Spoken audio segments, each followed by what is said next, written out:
सदा से भान था कि आप साधारण मनुष्य नहीं हैं।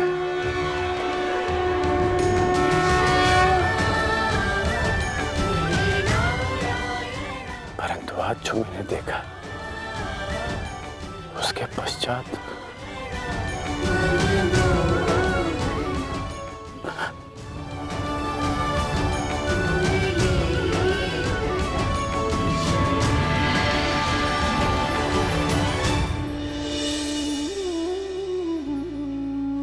मेरे साथ आओ मित्र। ये स्थान अब वार्ता करने के लिए उचित नहीं रहा। यहां शब्दों का कोई मोल नहीं। यहां शब्द केवल सुने जाते, समझे नहीं जाते। आओ मेरे साथ।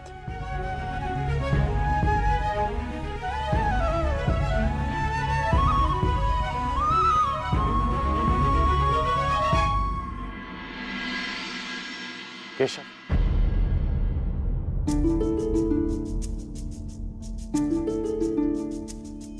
शांति न्याय एक बार आप मेरे सारथी बने थे, आज ये गौरव मुझे दीजिए केशव। बुद्धि कर्म प्रीति में। तुम्हें सारथी के रूप में पाकर गौरवान्वित तो मैं हो जाऊंगा मित्र। कृष्णा कहो या कर्ण कहो, है दोनों एक समान। ठीक है। कृष्णा कहो या कर्ण कहो, है दोनों एक समान।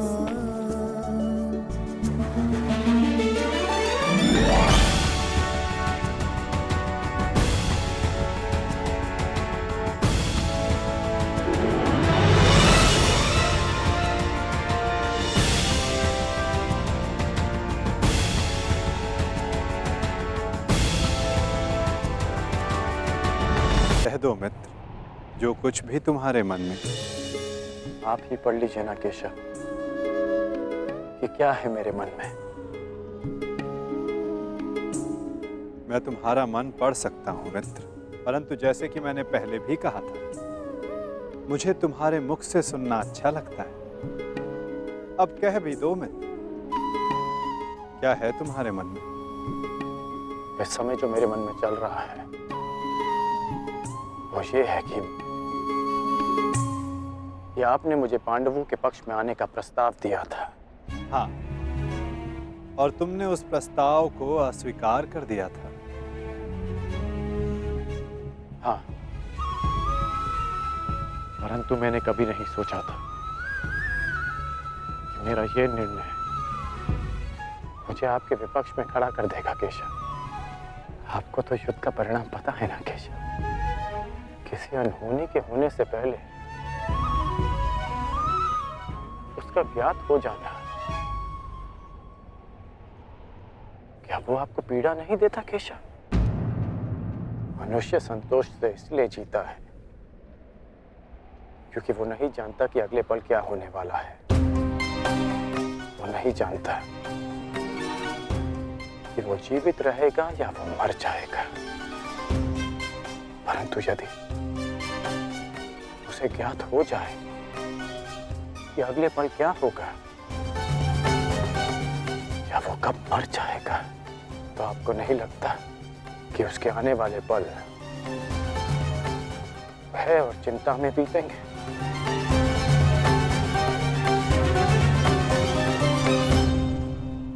ये सोच पर निर्भर करता है अंगराज। यदि मनुष्य को अपना अंत ज्ञात हो तो हर वो क्षण जिसे हम व्यर्थ करते हैं, उन क्षणों को जिया भी जा सकता है। इस नदी को देख रहे हो? इस बहती नदी को पता है कि अंततः इसे सागर में जाकर मिल जाना। अधिक ज्ञान पीड़ादायी नहीं होता मित्र। अधिक ज्ञान उचित निर्णय लेने में सहायता करता है। यदि तुम्हें भी भूत और भविष्य का कुछ अधिक ज्ञान होता तो कदाचित तुम भी अधिक न्यायपूर्वक निर्णय कर पाते।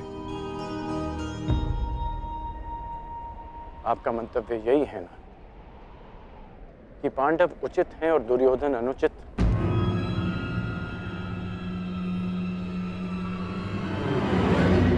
क्षमा कीजिएगा, परंतु मैं आपकी इस बात से सहमत नहीं हूं।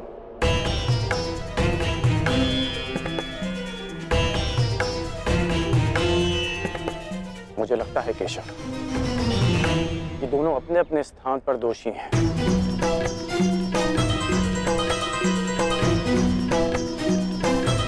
और इसी कारण से दोनों अपनी अपनी दृष्टि में निर्दोष और सही हैं। यदि दोनों ही दोषी हैं, तो तुम निष्पक्ष क्यों नहीं हो जाते मित्र? क्योंकि मुझे लगता है कि दुर्योधन युधिष्ठिर से कहीं अधिक सक्षम शासक सिद्ध होगा। इतने अधर्म करने के पश्चात भी? हाँ, क्योंकि वो युधिष्ठिर की भांति धर्मराज होने का ढोंग नहीं करता। आप ही बताइए केशव कि जिसने स्वयं की पत्नी को दांव पर लगा दिया हो, जिसने द्यूत के कुचक्र से निकलकर स्वयं को द्यूत में फिर से फंसा लिया हो, वो कैसा धर्मराज?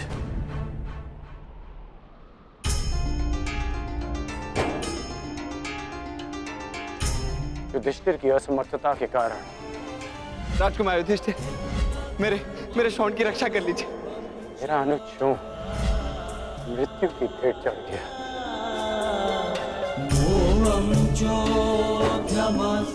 जब मुझे सूतपुत्र कहकर रंगभूमि की स्पर्धा में भाग लेने के लिए अयोग्य घोषित कर दिया गया था, राजकुमार के साथ द्वंद्व की अनुमति एक सूतपुत्र को नहीं दी जा सकती।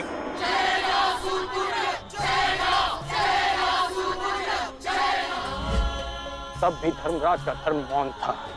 ऐसे में दुर्योधन ने मेरा हाथ थामा, जिसे आप अधर्मी कहते हैं। आज मैं अंगराज हूं, परिवर्तन के लिए खड़ा हूं, वो केवल दुर्योधन के कारण। केशव, मैंने कहा था ना, यदि तुम्हें तनिक अधिक ज्ञान होता तो तुम उचित निर्णय ले पाते मित्र।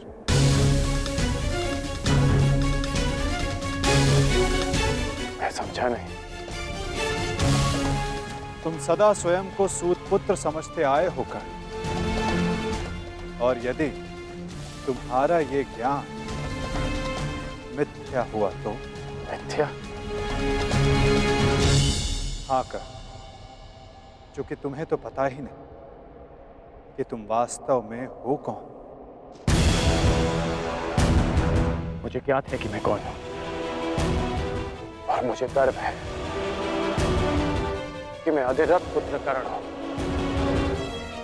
राधे पुत्र कर्ण हूं, सूत पुत्र कर्ण हूं।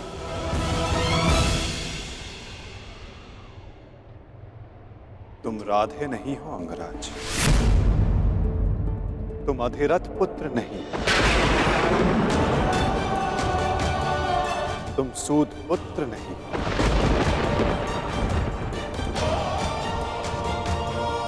तुमने कभी ये नहीं सोचा कर्ण कि एक सूत पुत्र के शरीर पर दिव्य स्वर्ण से मड़ित कवच और कुंडल क्यों है?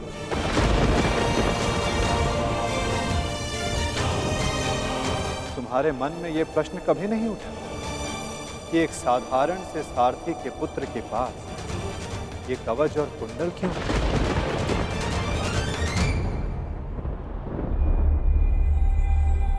क्या तुम ये सोचकर कभी व्याकुल नहीं होते कर्ण कि तुम शेष से इतने भिन्न क्यों हो? तुम सूर्य पुत्र कर्ण, सूर्य पुत्र कर्ण, सूर्य पुत्र कर्ण, सूर्य पुत्र कर्ण।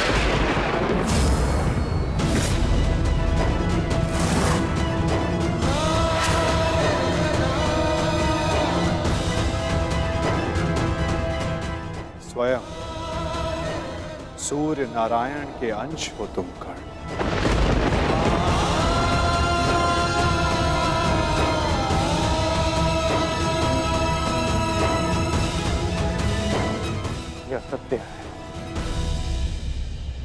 राधिरथ हैं और मेरी माता राधा। सत्य से भागो मत कर, और सत्य यही है कि अधिरथ तुम्हारे पालक पिता हैं। तुम उन्हें गंगा किनारे मिले थे, कभी सोचा नहीं कि क्यों सूर्य का तेज तुम्हारे मुखमंडल पर रहता है? कभी अनुभव नहीं किया मित्र कि क्यों सूर्य का ताप तुम्हारे शरीर पर स्निग्धता का अनुभव कराता है? तब भी समझ नहीं आया तुम्हें जब दिग्विजय करते समय पांचाल युद्ध में क्यों शत्रु पक्ष पर सूर्य देव का ताप बरस रहा था? चूंकि तुम अधिरथ पुत्र नहीं, तुम सूर्य देव का आशीर्वाद हो कर्ण।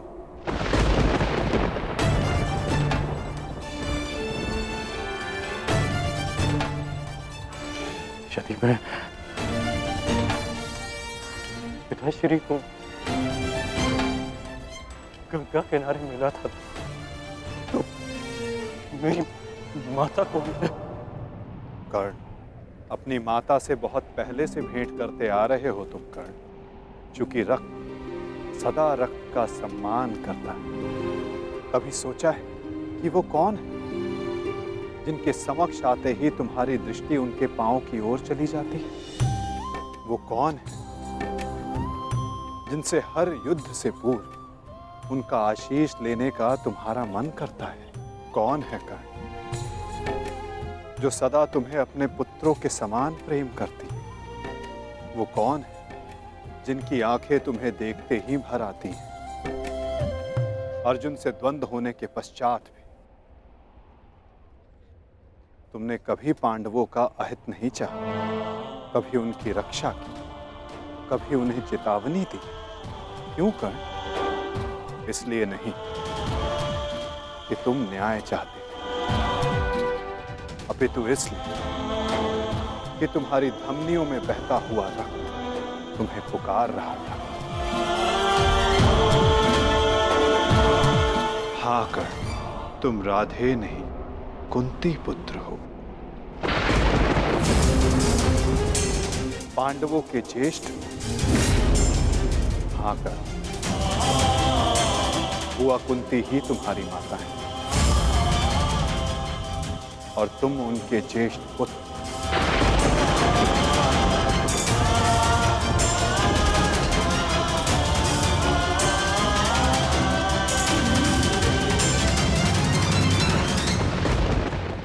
ये सत्य नहीं है। कह दीजिए केशव कि ये असत्य है। आप चाहते हैं ना कि मैं पांडवों के पक्ष में हो जाऊं, अपने मित्र का साथ छोड़ दूं। इसलिए आप मेरे साथ छल कर रहे हैं। हाँ, आप छल कर रहे हैं मेरे साथ। यदि मेरा कथन तुम्हें छल लगता है मित्र, तो जाओ स्वयं उनसे जाकर पूछो जिनके नाम से तुम संसार को अपना परिचय देते। भद्र अधिरथ और देवी राधा से जाकर पूछ लो।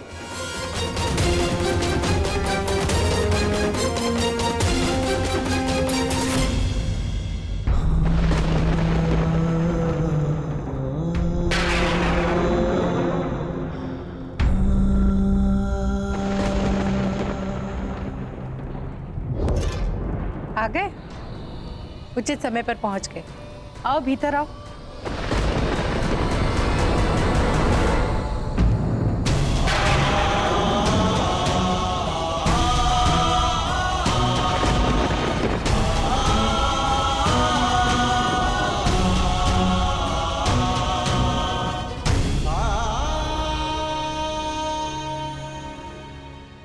क्या हुआ पुत्र?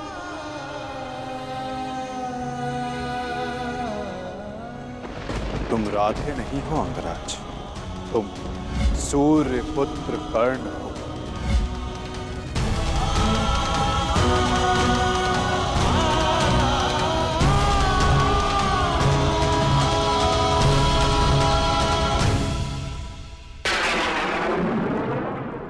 एक बार फिर से पुत्र कहकर पुकारिए ना। पुत्र?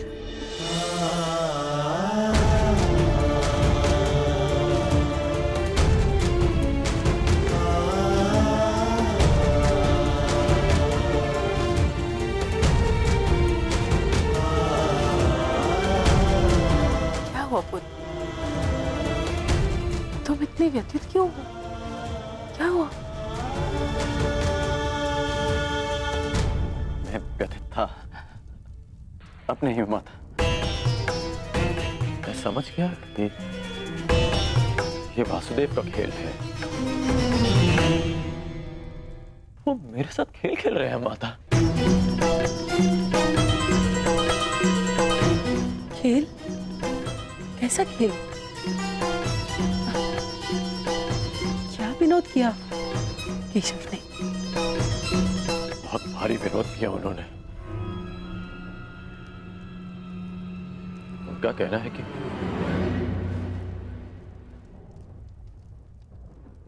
आप दोनों मेरे पालक माता पिता हैं।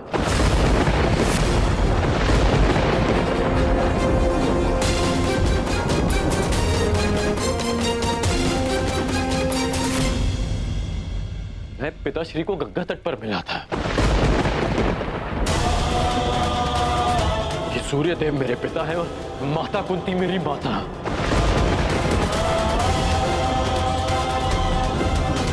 परंतु मुझे विश्वास है कि यह सत्य है।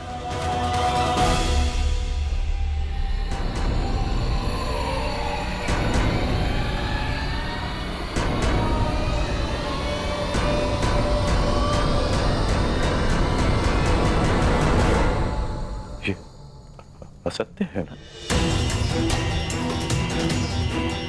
मैं आप ही का पुत्र हूं।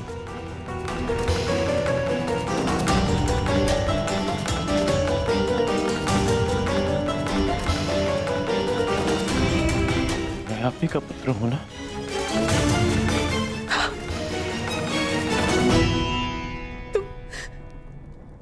तुम मेरे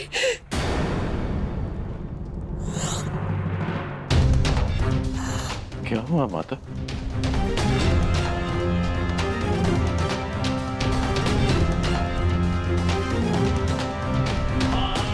क्या हुआ पिताश्री? आप दोनों मौन क्यों हैं? कहिए ना कि आप ही मेरी माता है। कहिए ना कि मैं आपका पुत्र हूं। कहिए ना कि आप मेरी माता है। कहिए ना कि आप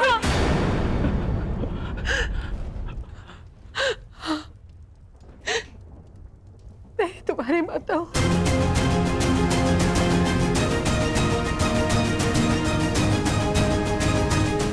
परंतु दात्री नहीं।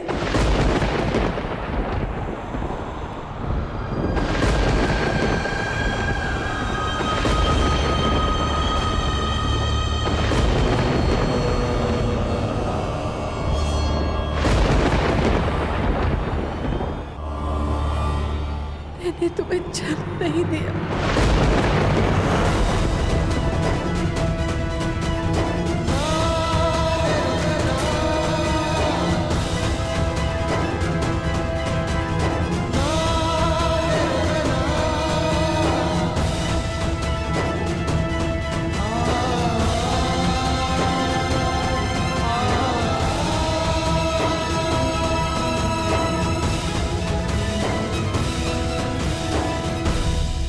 इतने वर्षों से हमने तुमसे ये सत्य छुपा कर रखा कि देवी कुंती तुम्हारी माता है। इसी कारण हम न तुम्हें धनुर्विद्या सीखने देना चाहते थे और न रणभूमि में जाने देना चाहते थे, क्योंकि देवी कुंती तुम्हारी जन्मदात्री है। केशव ने तुमसे कदाचित असत्य नहीं कहा। तुम मेरे पुत्र नहीं।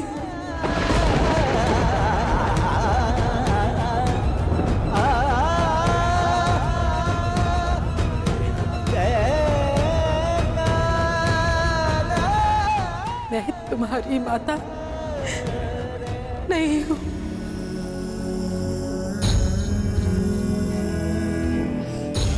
आप असत्य कह रही हैं कि आप मेरी माता नहीं हैं। यदि ऐसा होता तो क्यों बचपन में जब मुझे भूख लगती थी तब आपको स्वयं ज्ञात हो जाता था। जब मुझे निद्रा आती थी तो कौन मुझे अपनी गोद में सुलाता था?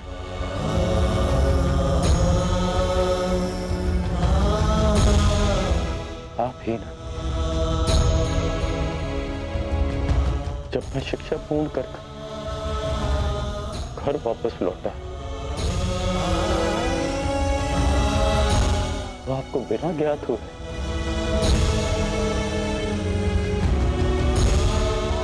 कैसे पता चल गया कि मैं आ गया और आपने अधिक भोजन बनाया?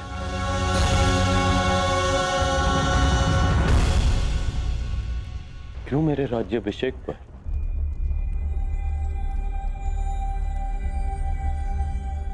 पिताश्री के शपथ देने के पश्चात भी आप मुझे छुप कर देखने आई थी जब मैं अंग जा रहा था? तब क्यों मुझे परिवर्तन का आशीष दिया?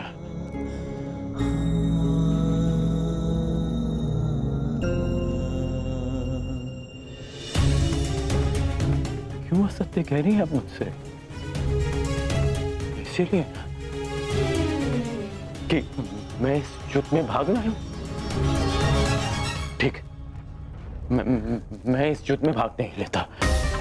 मैं सदा ही आपके चरणों में बैठा रहूंगा। मैं यहां से कहीं नहीं जाऊंगा। बस इतना कह दीजिए कि आप ही मेरी माता। कह दीजिए।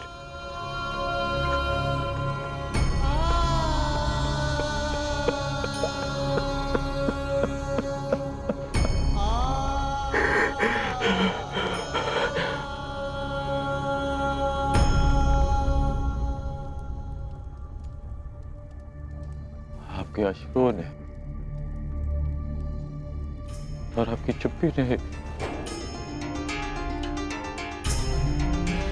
सत्य सामने ला दिया। धर्मं च लोभं च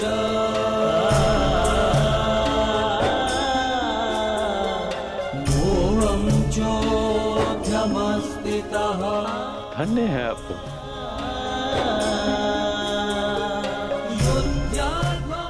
किसी और की संतान इतना प्रेम दे।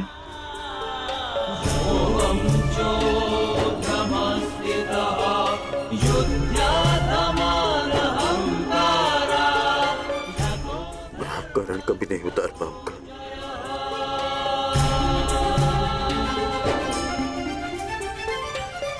अब मेरा सत्य भी सुन लीजिए। मैं सदा प्राधिकरण ही कहलाऊंगा।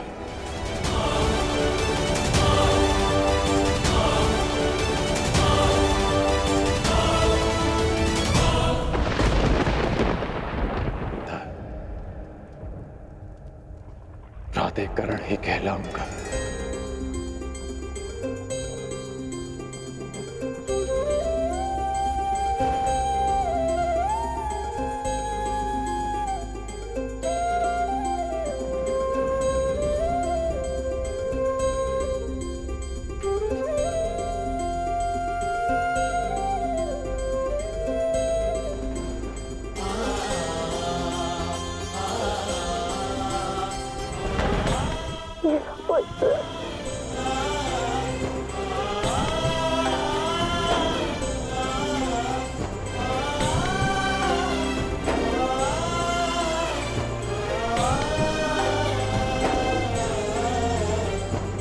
कहाँ जा रहे हो पुत्र?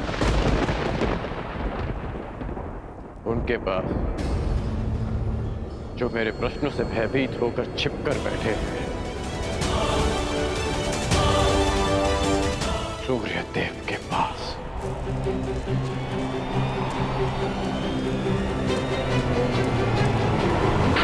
वेदों के आवरण से बाहर निकलिए सूर्य देव। अब आप मुझसे और नहीं छिप सकते। मेरे समझ चाहिए सूर्यदेव। जीवन के आरंभ से हर प्रातः मैंने आपको तर्पण किया, उसके लिए बाहर आइए। मैंने सदा आपका सम्मान किया, उसके लिए बाहर आइए। आपके कारण जो मेरा अपमान हुआ, उसके लिए बाहर आइए। एक कवच कुंडल मुझे देकर भी मेरे मन को जो भेदा है आपने, उस पीड़ा के कारण बाहर आइए।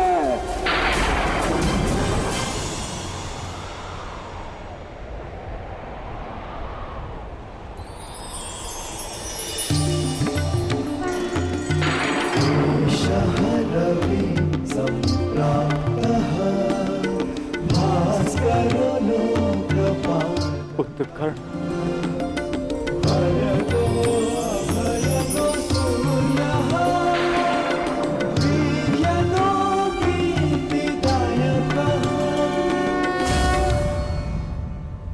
ये तो मैं जान गया कि मैं आपका पुत्र हूं। आगे कहिए सूर्यदेव। पुत्र मैं विवश था, तुम्हारे जन्म के लिए भी और तुम्हारी पहचान छिपाने के लिए भी। महर्षि दुर्वासा ने देवी कुंती की सेवा से प्रसन्न होकर उन्हें यह आशीर्वाद दिया कि वो जिस भी देवता का आवाहन करेंगी वो उन्हें पुत्र देंगे। देवी कुंती बालिका थी, उन्हें लगा कि कहीं ये वरदान मिथ्या तो नहीं, और उन्होंने खेल खेल में मुझे ये आह्वान दिया और वरदान से विवश होकर मुझे उन्हें अपना अंश देना पड़ा।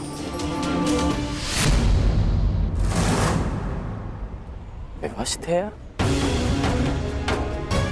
क्या आज विवश नहीं है? माता कुंती को मुझे अपनाने में समाज का भय था, परंतु आपको किस बात का भय था? आपने मुझे सच्चे क्यों नहीं बताया? संसार भर को प्रकाश देने वाले ने अपने ही अंश को अंधकार में रखा। क्यों? जब संसार मुझे सूत पुत्र कहकर नीचा दिखाता रहा, तब आपकी दृष्टि क्यों नहीं झुकी? जब सब मुझसे मेरा अधिकार छीनते रहे, तब आपके अहंकार को ठेस क्यों नहीं पहुंची?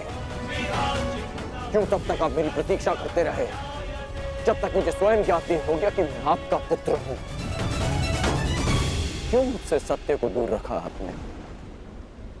क्यों? मैं मानता हूं कि मैंने तुम्हें सत्य से दूर रखा, परंतु मैं सदैव तुम्हारे साथ था। मैं नहीं चाहता था कि समाज को इस बात का ज्ञान हो। मैंने तुम्हें ये कवच और कुंडल इसलिए दिए ताकि तुम अपने हृदय को और भी अधिक बलशाली बना सको। तुम्हें समाज की कठोरता को सहने की शक्ति मिले। मुझे क्षमा कर दो। आपके अश्रु मुझे सांत्वना नहीं दे रहे, अपितु भान करा रहे हैं कि मैं आपके लिए केवल एक फूल के अतिरिक्त और कुछ नहीं था।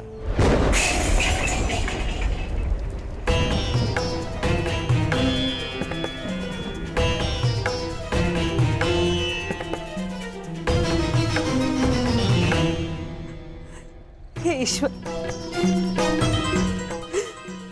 मेरे पुत्र की सहायता करना।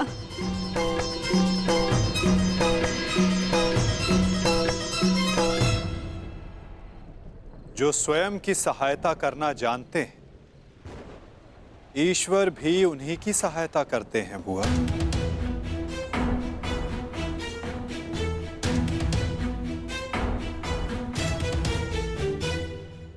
मैं सदा आपकी पूजा करता रहा, आपको तर्पण देता रहा, और भविष्य में भी मैं ऐसा ही करूंगा। मैं सदा आपका सम्मान करूंगा, क्योंकि मेरे लिए आप सदैव सबसे शक्तिशाली रहे। मेरा मन मलिन है आज, परंतु मेरे मन में आपके प्रति कोई मेल नहीं। खुद एक बार अपने मुख से आपके जाने का समय आ गया है। कल प्रातः आपको सबके जीवन को अंधकार से निकालना है। विश्राम कीजिए पिताश्री। कल्याण हो तुम्हारा। ऐसी अवस्था में भी तुमने अपने पिता को तृप्त किया। धन्य हो तुम दानवीर कर्ण।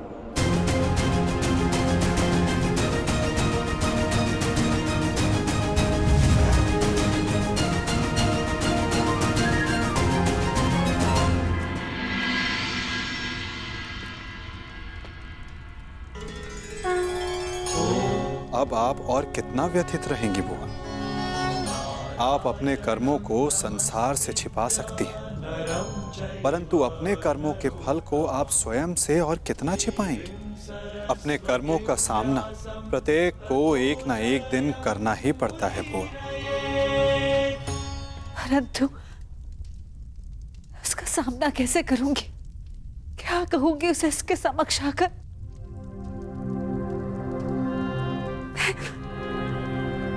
मैं कैसे उसे समझाऊंगी कान्हा? क्या ये सब इतना सरल है? यदि सब कुछ इतना सरल होता तो जीवन जीवन नहीं होता बुआ। मनुष्य को अपने भय का, अपने अतीत का सामना करना ही पड़ता है, और ये भेंट जितनी शीघ्र हो, मन से बोझ उतनी ही शीघ्र उतर जाएगा बुआ। जाइए बुआ, समय आ गया है सत्य का सामना करने का। समय आ गया है आपको आपके ज्येष्ठ पुत्र से मिलने का।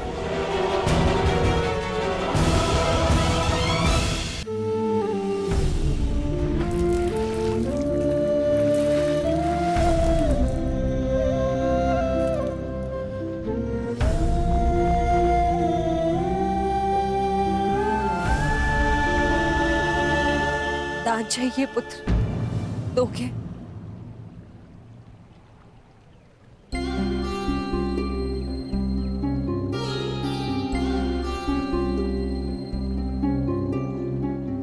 सुना है, प्रातःकाल सूर्य को अर्घ देते समय यदि तुमसे कोई कुछ भी मांगे तो तुम कभी मना नहीं करते, उसकी इच्छा पूरी करते हो। इसलिए मैं भी कुछ मांगने तुम्हारे समक्ष आई हूं कि इस दुर्भाग्यशाली माता को क्षमा दान दे पाओगे पुत्र?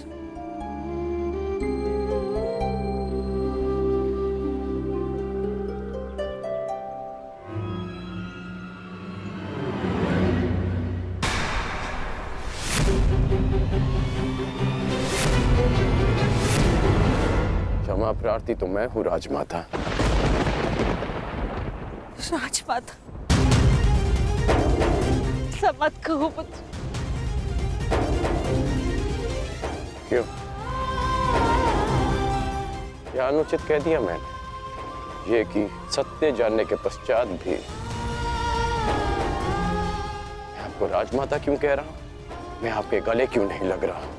आपके चरण स्पर्श कर आपको माता और जननी क्यों नहीं पुकार रहा हूं? कहिए, क्या अनुचित कर रहा हूं मैं राजमाता?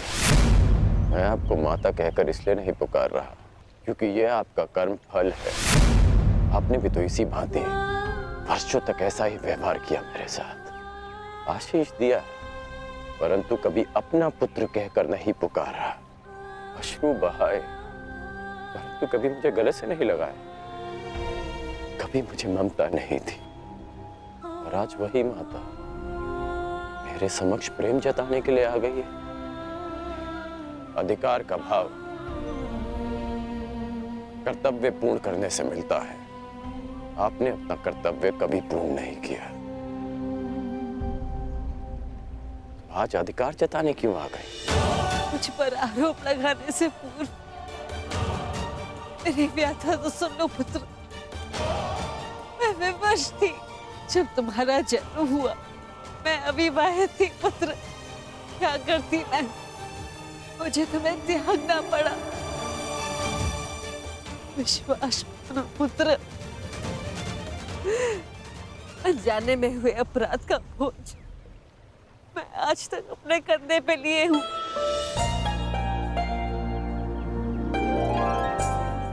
आपने अपनी व्यथा तो कह दी, परंतु मेरा क्या दोष था? एक बालक जिसने अपनी आंखें भी पूरी तरह नहीं खोली थी, उसके जीवन में आपने सदा के लिए अंधकार कर दिया। एक नवजात को गंगा माँ की भेंट चढ़ा दिया आपने। क्या आपने ये भी नहीं सोचा कि वो जीवित रहेगा या वो मर? कि यदि वो बच गया तो संसार उसे किस नाम से पुकारेगा? समाज उसे कितने ताने देगा कि उसका जीवन जीते जी नरक बन जाए। ये भी नहीं सोचा हमने। गंगा में इसीलिए बहाया ना क्योंकि गंगा मां पाप धोती है। मैं आपके लिए पाप ही था ना, केवल एक पाप, एक अभिशाप जिसे आप गंगा में बहाकर भूल गए। आश्चर्य की बात यह है कि कभी आपने मुझे खोजने का प्रयास नहीं किया, कभी ये जानने का प्रयास नहीं किया कि मैं जीवित हूं या मर गया। आपको पता है कि जब भी मैं आपके समक्ष आता था, आपको प्रणाम करता था, तो एक विचित्र स्नेह, एक अनोखा बंधन अनुभव करता था मैं। क्या आप कभी ऐसा अनुभव नहीं करती थी? तुम मेरे ही पुत्र हो। इसका ज्ञान मुझे रंगभूमि में हुआ, परंतु फिर भी आप मौन थी। ये जानने के पश्चात में आप समझा कि तब आपके समक्ष एक और प्रश्न आकर खड़ा हो गया कि युवराज पद की होड़ में प्रदा कर रहे अपने सारे पुत्रों को कैसे बताएं कि जिसके कुल का वो अपमान कर रहे हैं वो उनका ज्येष्ठ भ्राता है। हस्तिनापुर के समक्ष ये सत्य कैसे बताएं कि मैं आपकी प्रथम संतान हूं। बोलिए राजमाता, ये आज अचानक क्या हो गया? ऐसा मत कहो पुत्र।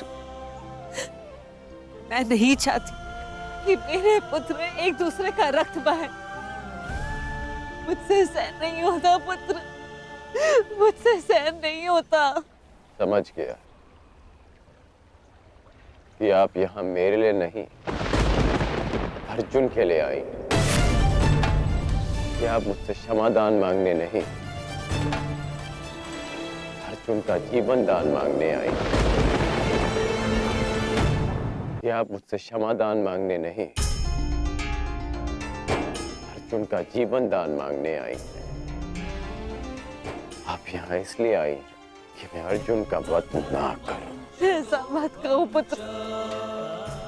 मैं नहीं चाहती कि मेरा कोई भी पुत्र एक दूसरे का वध करे। ठीक है, समस्त हस्तिनापुर के समक्ष ये स्वीकार कर सकती हैं कि मैं आपका ज्येष्ठ पुत्र हूं।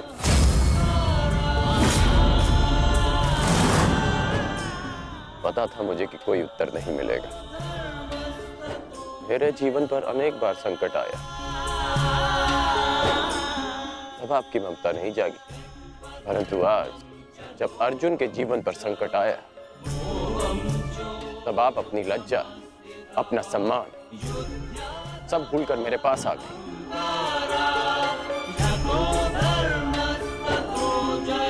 सत्य में अर्जुन बहुत भाग्यशाली है कि उसे आपकी ममता मिली। मैं भले ही अर्जुन को युद्ध के द्वंद्व में हरा दूं,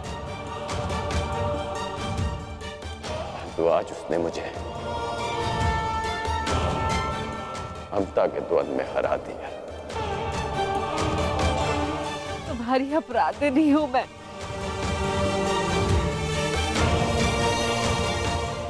इस अपराध बोध को और मत बढ़ाओ। इस युद्ध में भाग मत लो पुत्र। अपने अनुजों से युद्ध मत लड़ो पुत्र। बस एक बार कह दो कि तुम मेरे पुत्र हो कर्ण। हाँ, मैं आपका पुत्र हूं,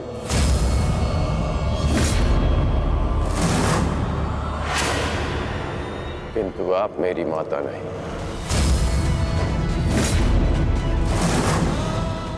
सदा स्मरण रखिएगा राजमाता कि इस सूत पुत्र की माता का नाम राधा है।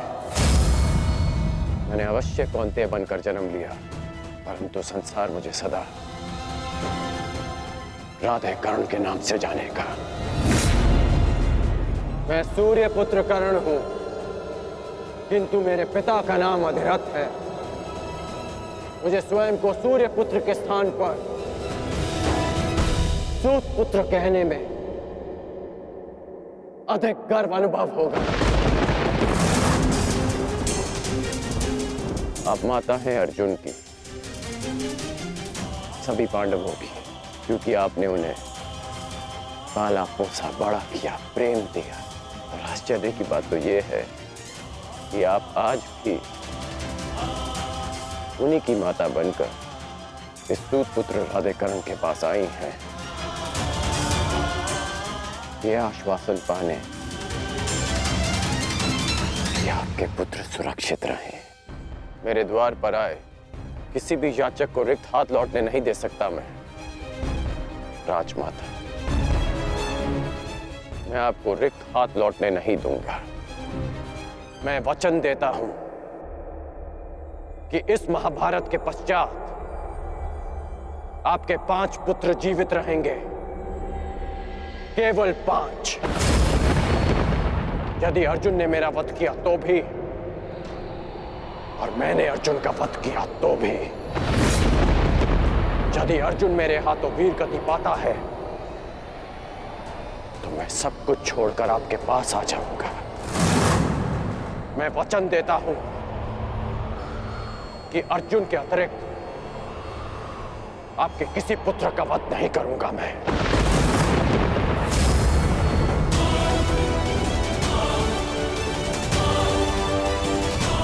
कि अर्जुन के अतिरिक्त आपके किसी और पुत्र का वध नहीं करूंगा मैं। वचन देता हूं मैं। अब जाइए राजमाता, गंगा में त्यागे गए इस राधे के पास अब आपको देने के लिए कुछ और शेष नहीं।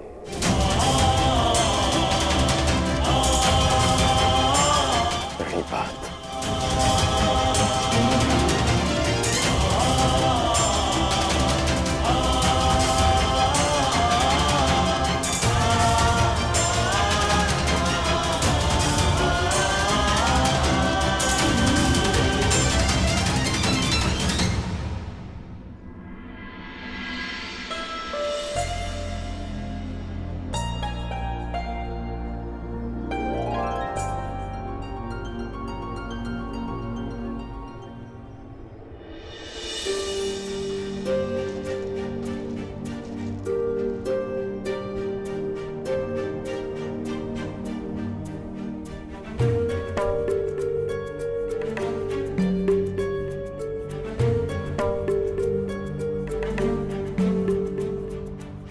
सत्य कल्पना से अधिक सुंदर भी हो सकता है और अधिक कष्टकारी भी।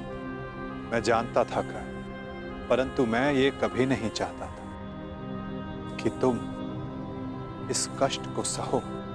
अगर आप ऐसा नहीं चाहते तो ऐसा नहीं होता केशव। एक बात मैं समझ चुका हूं कि इस सृष्टि में सब आप ही की इच्छा से होता है, आप ही के अनुसार होता है, ठीक वैसे ही जैसा आप चाहते हैं। पीड़ा केवल कष्ट नहीं देती मित्र, पीड़ा कभी कभी हमें उचित मार्ग चुनने में हमारी सहायता भी करती है। एक पीड़ा कभी कभी हमारे अन्य कष्टों का निवारण भी करती है। कर्ण, इस सत्य का भान होना तुम्हारे लिए उचित था, परंतु अब मैं तुमसे ये जानना चाहता हूं कि इस पीड़ा का तुम सकारात्मक प्रयोग कैसे करोगे। जिस सत्य ने मेरे जीवन को, मेरे विश्वास को नकारात्मकता से भर दिया, उसमें क्या सकारात्मकता केशव? उसमें क्या भलाई दिख रही है आपको? क्यों? क्या ये उचित नहीं कि अब तुम स्वयं को सूद समझने की पीड़ा से मुक्त हो गए हो? कि तुम्हें अब अपना वंश क्या, कि अब तुम पूरे मन से, पूरे अधिकार से किसी भी क्षत्रिय के समक्ष जाकर अपना अधिकार मांग सकते हो? क्या ये उचित नहीं कर कि अब तुम्हें ज्ञात हो गया है कि मैं क्यों तुम्हें पांडवों के पक्ष में आने के लिए सुझाव देता रहा?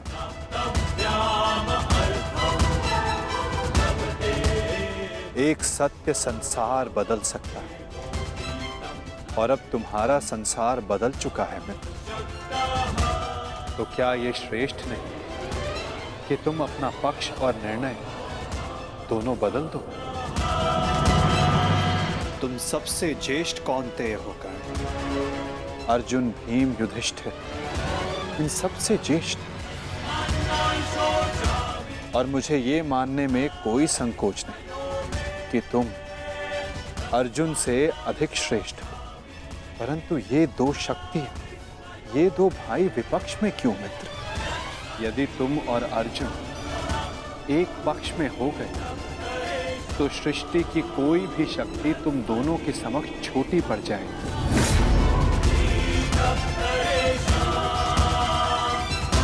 तुम्हें और अर्जुन को मेरी, वासुदेव तक की आवश्यकता नहीं पड़ेगी मित्र। युधिष्ठिर तुम्हारा अनुज होगा और बाकी शेष पांडव भी। तनिक सोचो,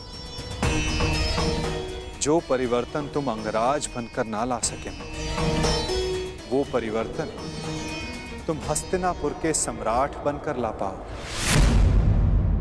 सूर्य पुत्र कौन्तेय सम्राट गण, जो संसार को एक प्रकाशमान युग की ओर ले जा सकता है।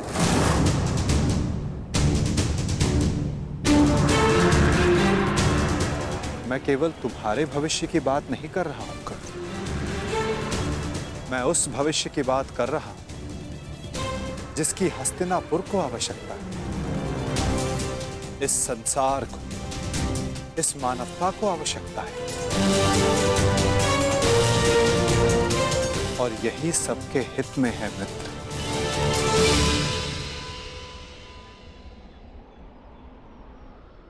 ठीक है, एक बार मैं आपकी बात मान भी लूं, हस्तिनापुर का सिंहासन जीत भी लूं, परंतु क्या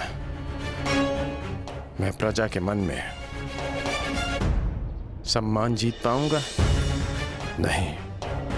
सूत पुत्र कहलाकर जितना अपमान सहा, सूर्य पुत्र बनकर उससे कहीं अधिक अपमान होगा मेरा। जिस हस्तिनापुर, जिस संसार की बात आप कर रहे हैं, वो मेरे विषय में सोचेंगे कि कितना अवसरवादी निकला मैं, कि राज्य का लालच पाते ही मैंने अपना पक्ष बदल डाला।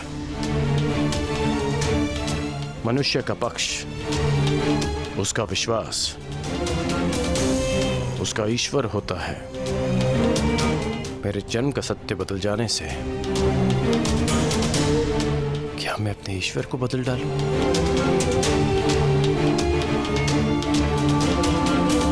और अर्जुन, क्या ये उस महान धनुर्धारी का अपमान नहीं होगा? और युधिष्ठिर, जिसने 13 वर्ष वन में काटे, क्या ये उसके अधिकार का हनन नहीं होगा? और दुर्योधन का क्या? दुर्योधन की मित्रता ने वट वृक्ष बनकर मुझे संसार के ताप से बचाया, मुझे छाया दी, और जो वृक्ष छाया देता है उसे काटा नहीं जाता। उसकी रक्षा की जाती है। धिक्कार होगी मुझ पर यदि ऐसा विचार मेरे मन में भी आया।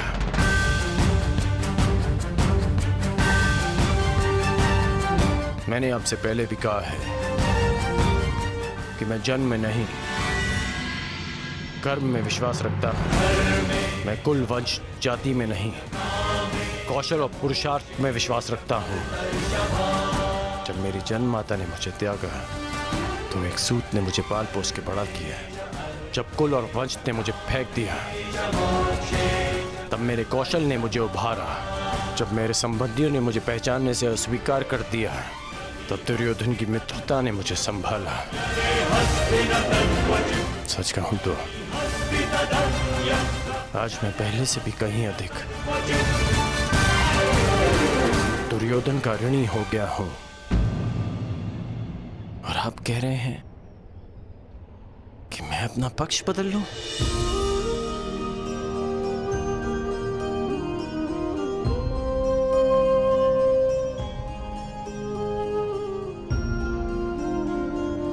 मैं अभिभूत हुआ तुम्हारे इन वचनों से कर्ण, परंतु मेरी इच्छा सदा यही है कि तुम मेरे साथ रहो और मैं तुम्हारे। परंतु निर्णय लेना तुम पर निर्भर करता है मित्र। तो बताओ कर्ण, तुम्हारा अंतिम निर्णय क्या है? तुम्हारे नए परिचय का, इस सत्य के भान का क्या निष्कर्ष है? एक ही निष्कर्ष है और एक ही निर्णय। या तो मेरे मित्र दुर्योधन के शीश पर राज मुकुट होगा या इस कर्ण के धड़ पर शीश ही नहीं होगा।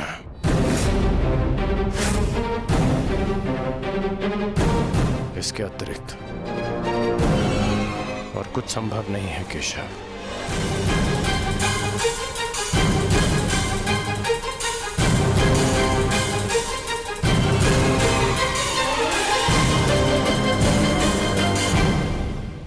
आपसे एक विनती है केशव कि मेरी जन्म कथा गुप्त रखिएगा। यदि युधिष्ठिर को इसका ज्ञान हुआ तो वो सिंहासन को ठुकरा देगा, और यदि उसने साम्राज्य मुझे सौंप दिया तो मैं उसे दुर्योधन को सौंप दूंगा। और यदि समाज को इसका भान हो गया तो वो माता कुंती को ठुकरा देंगे। इसलिए यह सत्य हमारे मध्य ही रहे, यही श्रेष्ठकर है। मैं चाहता हूं कि आप मेरी मृत्यु तक मुझे राधे कहकर पुकारें, कौनते ही नहीं।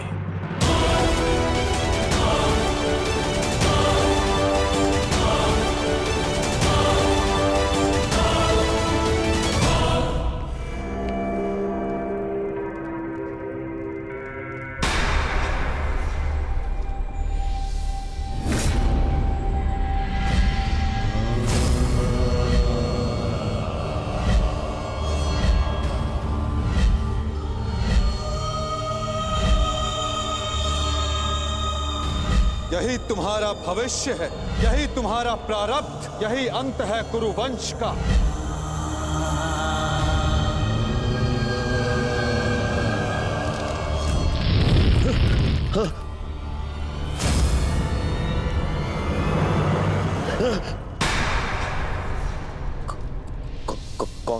कौन है आप? है? ये क्या कह रहे हो दुर्योधन? मामा हूँ, मामा। नहीं नहीं, ये कौन है आप मुझसे ये प्रश्न करने वाले?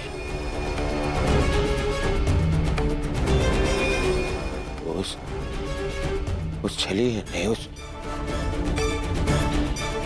उस मायावी ने ये देखिए, ये माया कर गया है मुझ पे। एक भ्रम जाल में फंसा गया है मुझे। दुर्योधन को भयभीत कर गया है वो। और आप भी वहीं थे, हाँ? आपने क्या किया? अब खड़े खड़े मेरा मान देखते रहे। देखो दुर्योधन, तुम भूल रहे हो, वो मैं ही था जिसने उस वासुदेव को बंदी बनाने की योजना बनाई थी। मैं ही था वो। वही तो। देखो, क्रोध करने का समय नहीं है ये, और तुम्हारा ये क्रोध मुझ पर बाद में करना, समझ गए? पहले इस बात से अवगत हो जाओ कि हस्तिनापुर में क्या घटित हो रहा है।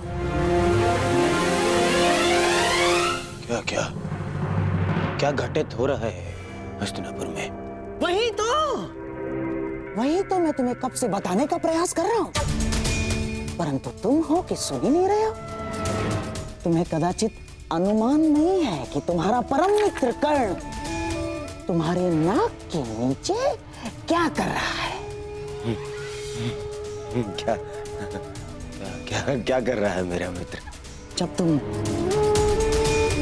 उस वासुदेव के माया के भ्रम के पश्चात स्वयं को संभालने का प्रयास कर रहे थे, तब सभा से वासुदेव के साथ कर्ण ने भी प्रस्थान किया था। दुर्योधन, दोनों साथ थे। दोनों साथ थे। हाँ, और केवल इतना ही नहीं दुर्योधन, तुम्हारे शत्रुओं की माता कुंती के साथ तुम्हारे परम मित्र कर्ण ने बहुत समय व्यतीत किया। बहुत। कहीं ऐसा तो नहीं दुर्योधन कि उस छलिए वासुदेव की माया में फंसकर कर्ण पांडवों के पक्ष में? ऐसा हो सकता है ना दुर्योधन? नहीं, ऐसा नहीं हो सकता। ना, हो सकता है। नहीं, मुझे ये कर्ण से मिलना है। इसे शाल मिलना है।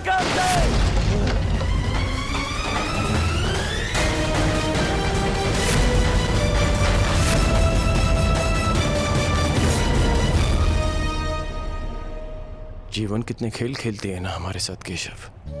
जीवन भर जिसका वध करना चाहा, जिसे युद्ध में हराना चाहा, जिसका मान मर्दन करना चाहा, आज ज्ञात हुआ कि वो मेरा ही अनुज है। मैं अपने ही अनुज पर आक्रमण कैसे कर पाऊंगा? उस पर बाण संधान कैसे करूंगा मैं? और यदि ऐसा नहीं करता तो वो उस मित्र के साथ विश्वासघात होगा जो मेरे विश्वास पर ये युद्ध लड़ रहा है।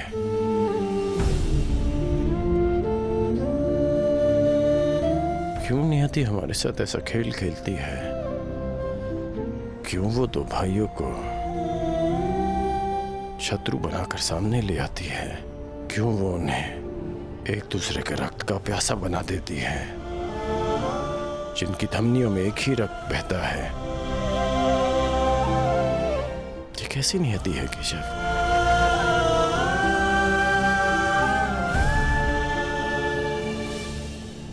ये नियति नहीं मित्र, ये चुनौती है, ये एक परीक्षा है, या ये कहो स्वयं को सिद्ध करने का अवसर है। इतनी कठिन परीक्षा, इतनी कठोर चुनौती, इतना पीड़ादायक अवसर। मनुष्य अपनी परीक्षा नहीं चुनता कर्ण, ये परीक्षा है जो स्वयं अपना पात्र चुनती है।